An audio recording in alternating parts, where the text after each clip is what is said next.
Hey, thank you for tuning in to Woodstock Community Television. I'm Charlie Radigan. I'm one of the co-directors here, and I'm with two very good friends of mine, and I'm happy to say that. So, Dail Frates, how are you? And tell me a bit about your background. So I am Dail Frates. I am Zack Frates' stepmother, co-founder of Zack's Place, and the prior executive director. I retired last year in 2024. And Jim Sadwith, my buddy. Oh, okay. I'm Jim Sadwith. I've lived in Woodstock since 1998, 27 years. Been a filmmaker, originally dramatic films and miniseries for network television, and lately a documentarian. Yes, excellent. And a college professor, I might add. That's true. And we'll actually get a little bit more into that as we unfold our discussion. But Dale, let's start with Zack's Place. Can you give us a brief outline of its history and your involvement? Sure. Well, one day in 2005, Norm and I were walking past the carriage house, and Norm is Zack's father, Norm Frates, my husband. And he said, "We're buying that, and we're going to start a place for Zack because when he turns 21, he won't have the community involvement that he has in school right now." And he wanted to start a place called Zack's Place, where people with special needs who are not going off to college or off to other jobs, not that they couldn't, but if they were not, they'd have a place in our area that was free, that provided programs for people with special needs. And the programs would involve art, physical programs, music, theater, dance, whatever anyone likes to do. Yeah, and I've been aware of Zack's really since the founding, and it is really quite an extraordinary place, an extraordinary vision, and the way you have evolved it is terrific. At some point, you got involved in theater productions, and that's kind of the genesis of why we're here and having this conversation. So tell us a little bit about the beginning of the theater productions and what that has meant really to Zack's Place and the community. Well, early on when we started Zack's Place, we started with actually it was a state nonprofit that came in and did little productions. And the participants at Zack's Place enjoyed those thoroughly. They would be held right at that carriage house, and we maybe had 5 or 6 participants in them, and we'd fill it with an audience of maybe 15 people. Well, once we moved to our new location, I started at Zack's Place. We moved to Central Street, and I started at Zack's Place after several executive directors left. I started there on a temporary basis, and I took a little vacation. And when I got back, I was told by the participants we're having a musical, and so the music director or the music teacher was Peggy Ogilvy. And she thought it'd be a great idea, and we started with our first Zack's Place musical, which was held at the Masonic Temple. And it was, I can't even remember the name of it, but what it was A magical musical. it could have been, yes. And there was a school bus, and we traveled around to different places and performed songs, and it was absolutely beautiful. And at some point, Jim, you actually became involved in the theater project at Zack's, and you did some writing and directing in the past. Yeah, my wife, Narissa, was on the board of Zack's Place, and my daughter Hannah was working at Zack's Place. And I got a project called A Smile as Big as the Moon, which is about the first class of special ed kids to get to go to space camp. And it was a Hallmark Hall of Fame ABC special. And Hannah, my daughter, kept saying, "You need to go to Zack's Place. You could cast it from Zack's Place." And I was dubious, but took my first trip to Zack's Place and sat next to Tanner Dow. And you guys were having some business thing up on a whiteboard or the magic screen or whatever. And Tanner just captivated me. And I said, oh my God, Tanner could be pretty cool. So anyway, Tanner ended up getting a role in this. He had to audition. He had to fly down to North Carolina and audition, and we had to show Hallmark. And so he was in Smile as Big as the Moon. And then the next Zack's Place production was going to be Zack's Place Goes to the Moon. It's Apollo 15, I think. It's Apollo 15. And I don't know whether I just jumped in and said, well, this is my territory, I'm doing this, or if I was asked, I forget. But I ended up rewriting or co-writing the script and helping direct that first production. So, and excellent. And I know it's gone on. You've done it every year. That brings us to why we're here, is to discuss a documentary film that you have produced with Zack's Place. And I wonder if you can talk to us about the genesis of that idea and a little bit about how it came about. So after Smile as Big as the Moon, or the Zack's Place Goes to the Moon, I actually became really intrigued and had a lot of fun working at Zack's Place. And Dail has a great way of luring you in and having you do more. So actually I directed 2 others projects, and then I thought I was done, but each project I kept thinking, man, I wish we had had a camera here to record this whole process, because like in any dramatic production, there's tears, there's setbacks, there's drama, and then that final triumph. But it's heightened with people with disabilities. And each year I kept thinking, gosh, I wish I had filmed this. So I decided I would do one more if I could film it. And Dail jumped right on board and said, absolutely. And that's how we decided to do it. So what did you actually do? What was the production? Okay, so the production was, I used to play, the very first thing I do in each of my classes at the Savannah College of Art and Design is to play a piece of music, and whoever can guess it first gets an extra credit, 1/4 point. And one day I played the Angela Lansbury song from Beauty and the Beast. How does that go? Love. Anyway, I somehow thought Zack's Place, and then I thought Beauty and the Beast. That's so, it connects on so many different levels. Somebody who's shunned by society and who ends up being full of love and wins over the love of somebody who spends a lot of time with them, which Zack's Place is a magical place, and you start to volunteer or work with them and you can't help but love these people. So I said Beauty and the Beast. And so I wrote an adaptation tailored for Zack's Place for Beauty and the Beast.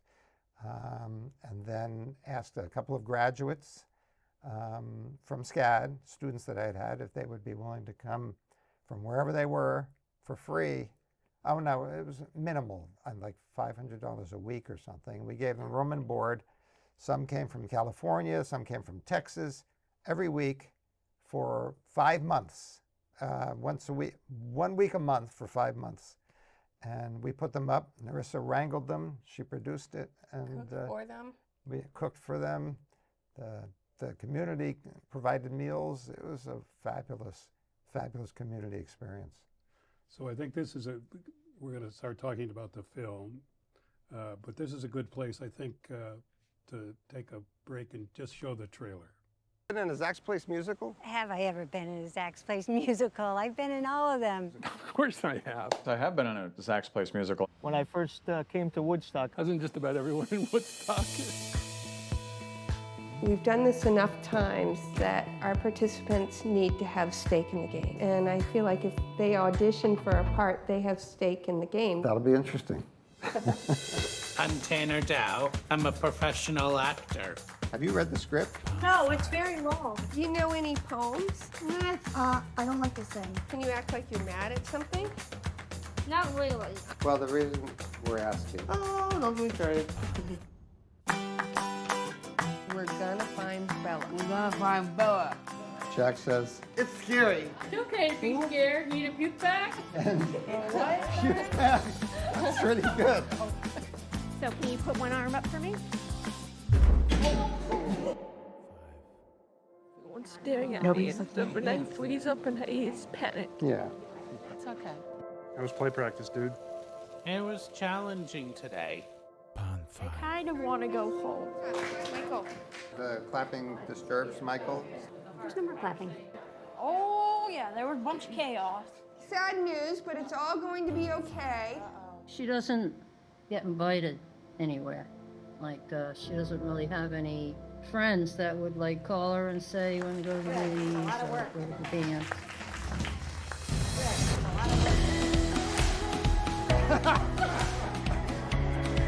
These are the most genuine people you ever meet in your life. The honesty is just right there. The tight wire act, right? They're going to get from beginning to end in this play at 5:30 today.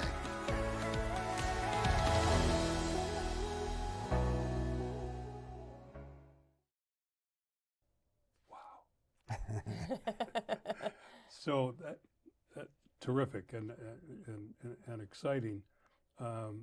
So the students are involved. Tell me a little bit more about how Zack's Place interacted with the students and during the production. So you went to rehearsals. We started with auditions. This is the first one we'd ever had auditions on, which was intriguing, but also made for better filmmaking. That was a lot of fun. Go ahead, what do you want to say? So, yeah, the auditions were really interesting and really fun. And what I think we wanted from the participants was a commitment, that they were going to give us that time commitment and professionalism, meaning that they were going to try their best to be professional on the set, and they did.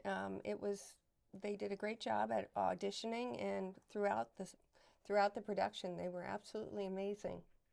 So I think what is so stunning to the audience is how amazingly cohesive the productions are, how well rehearsed the performances are, and how really dramatic the performances are, and you're just enthralled by it. So its impact on an individual audience member as well as the community, I think, is really significant. The other thing that really intrigued me about these musicals, for anybody who doesn't know, is that it's not just Zack's Place participants up there on the stage. Members of the community of all stripes, merchants, artisans, teachers, the police chief, our state rep, our state senator, they act on stage alongside the participants. And that made it even more, for me, much more of a story about a love affair between Woodstock and Zack's Place. And so that's also a theme in the movie. So give me the name of the film and how it kind of evolved. I know you've been involved directly in all aspects of it, but tell me a bit about that. So the film it was originally Beauty and the Beast. All the Zack's Place productions managed to get a Z into the title, like Zapalo 15, The Wizard of Zaz. So this was Beauty and the Beazt with a Z, and that was what I wanted to call the film, but we felt that there'd be a lot of confusion with Beauty and the Beast since it sounds so close. So we retitled the film Unscripted Lives. And we not only follow the production, but we also follow the home life, work life of 7 of the participants, and we interview their parents. So everybody who ends up having a child with disability, I guess all our lives are unscripted, but these are particularly unscripted because you have a certain script in your head of how it's going to work out with your child, and child with disability throws you a curveball. And so everybody's lives are unscripted, and we felt that was pretty appropriate. Well, I think it's a brilliant name, actually. I do too. Yeah. It's really, when I heard about the name change, I was okay. Well, good. That's really good. That's really something. So the future of the film. Can you talk a little bit about your hopes for what happens to it, and then maybe Dail, you could tell us a little bit about what you think its impact will be on Zack's Place. Yeah, my hope is that, because Zack's Place is a pretty unique institution, that it's free of charge, open 7 days a week, all ages, and it's right smack in the middle of the community. It's not off on the outskirts of town, kind of hidden away.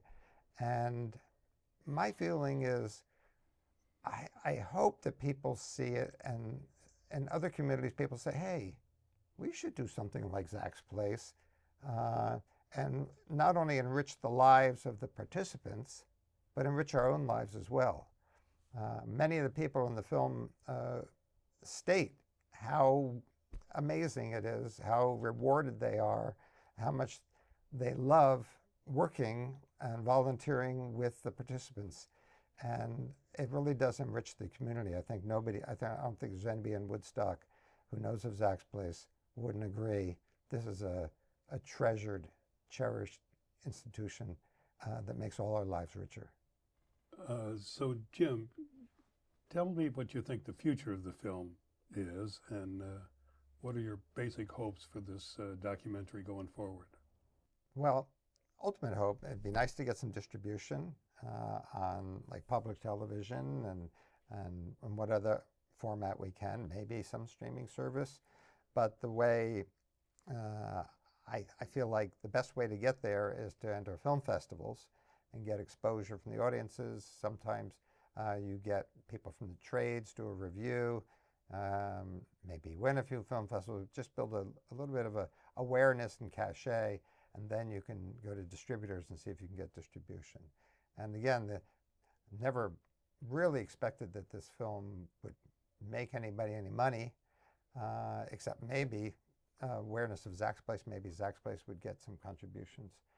But more, as I said, try to get people to think about, hey, we should do something like this for our community. Build a Zack's Place of our own. Well said. Yeah, I had the same hopes for the film as well. Of course, fundraising is always a big deal with Zack's Place because all our programs are provided for free. And I think the film can bring awareness to part of our mission. The film is really based about putting on a musical, but Zack's Place does so much more than that. And I think if it can bring awareness to that one sector of what we do, and people look us up and get a good idea of how professional and how beautiful our center is, I think that can help with fundraising. I also hope that people with special needs throughout the country can learn from this production that the sky is the limit, and their families and friends, and maybe help make a better world for them. Well, thank you both. Is there anything you'd like to add? No, I just thank you for this opportunity to talk about the film and about Zack's Place, and it's all good. Well, I agree, and thank you both for doing this. Thank you, Charlie. So great to see you both. Good to see you. And thank you. I'm not sure which camera I'm on, but thank you very much.